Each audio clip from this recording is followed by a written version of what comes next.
Thomas, as a certified trainer and RMT, can you expound a little bit on the whole concept of health and healing and how important rest is to recovery? Yeah, I think it's truly, they're still learning more and more about the importance of rest and sleep. Specifically, there's a lot that we don't even know about the human brain and the recovery it makes during sleep. I mean, we of course do recover some bit. Like if someone comes in for a massage therapy session, we can help realign the fibers, we can help start that healing process. But like you said, the majority of our recovery is in our sleep. And I mean, most people know this, but you really should be looking for around 7 to 8 hours of sleep. There's some science saying you can sleep too much. It kind of has that feeling of a bit of a drag on in your day, if you like, when you're oversleeping. But then there's obviously counter research as well, saying some people get up to 10 to 12 hours sleep a day. I don't know. I certainly couldn't find the time now, let alone when I have twins. But I'm one of those that tries to aim for about 7 to 8 hours. I function fairly well off about 6. But for when my training is up and I'm putting in some hard workload, some tough volume, I definitely aim to try and get my sleep up. So again, it's you got to ask each individual, how much have you been doing? How much training have you been putting in? How stressful has your day been? And really, you should be aiming to get in a good amount of sleep and recovery for post workout days, and especially pre-events and stuff like that. If you're ever doing any long distance events or endurance events, you've got to make sure you're getting sleep in. But yeah, it's no real hidden secret in that matter. There's a lot of importance for sleep and for rest and recovery on a physical level. So also a question, I agree with you on sleep. I don't think many of us, especially entrepreneurs, leaders, get enough sleep in a day. I shoot for 7 hours. There are days I only get 6. And there's been times where I've only had 5 because the schedule is so just racing. That's where it's at. But I know by the end of a week of that, I'm in deficit. My body doesn't function. I start to get sick. I'm tired. I can't do it regularly. So the goal being, shoot for that 7. Try to maintain that. Don't be afraid to rest, relax. But I think also, just to touch base on this, when you're working out hard, you get sore, you get injured. What would you recommend? And what, as well, Bob, I'm curious on your experience with injury and recovery around the area of massage, around the area of modifying exercise through injury versus stopping. What are your thoughts? Yeah, totally. I mean, modifying movement, that's a great way of putting it. For me, I'm very fortunate to be part of a clinic, a multidisciplinary clinic called Restore Rehabilitation, where I'm the RMT there in Surrey, that works with quite a young, driven team, and we all kind of work around the same values that movement is a key part to recovery, to full recovery. As you said, through exercise, or you are microfiber tearing the tissue.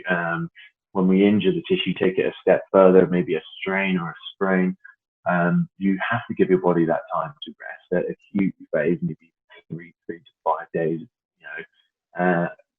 Rest, ice, compression, elevation, follow the same principles, and then doing some manual therapy, getting the body moving.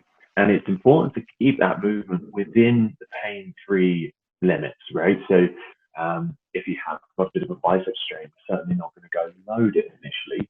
You might be looking to see how much range of motion you've got within pain-free.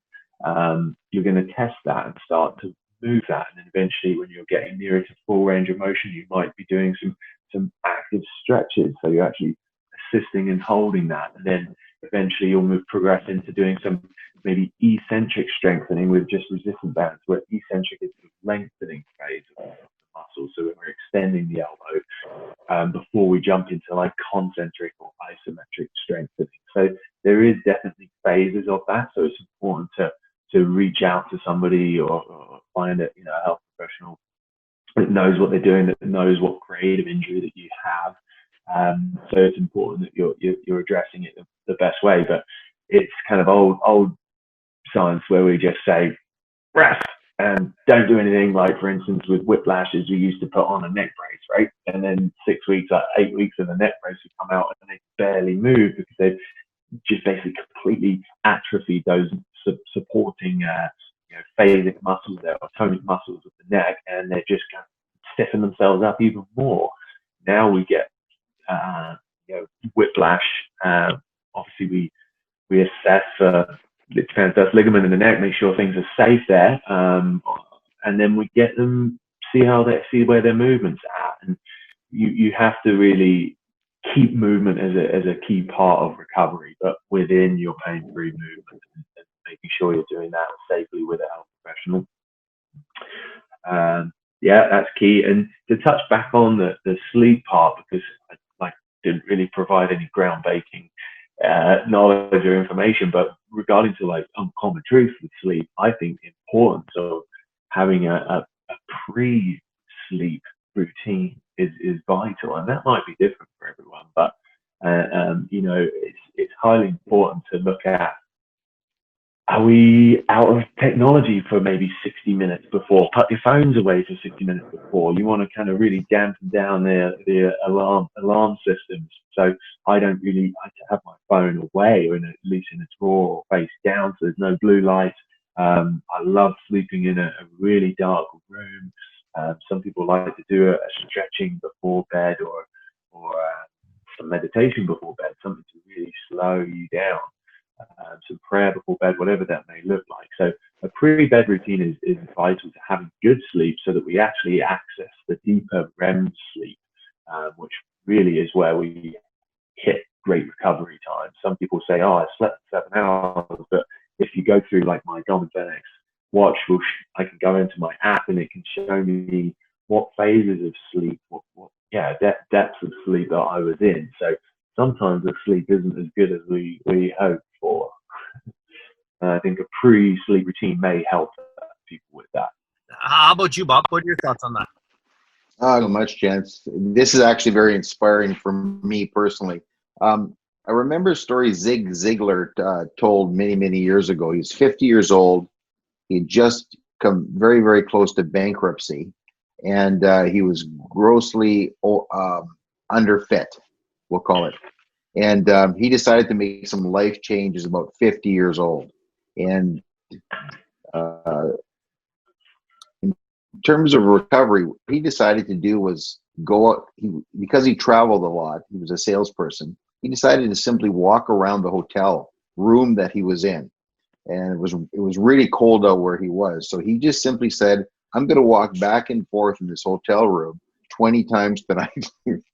And that's how he started. Is he just walked back and forth in the hotel room 20 times, which when he moved back into his house, he said, I'm just going to go for a walk around the block once. And so he moved that from the hotel room to his house or to his block, and he walked once around the block. And he made a commitment to himself to do that every day or every second day, but increase it as he felt it was appropriate, right?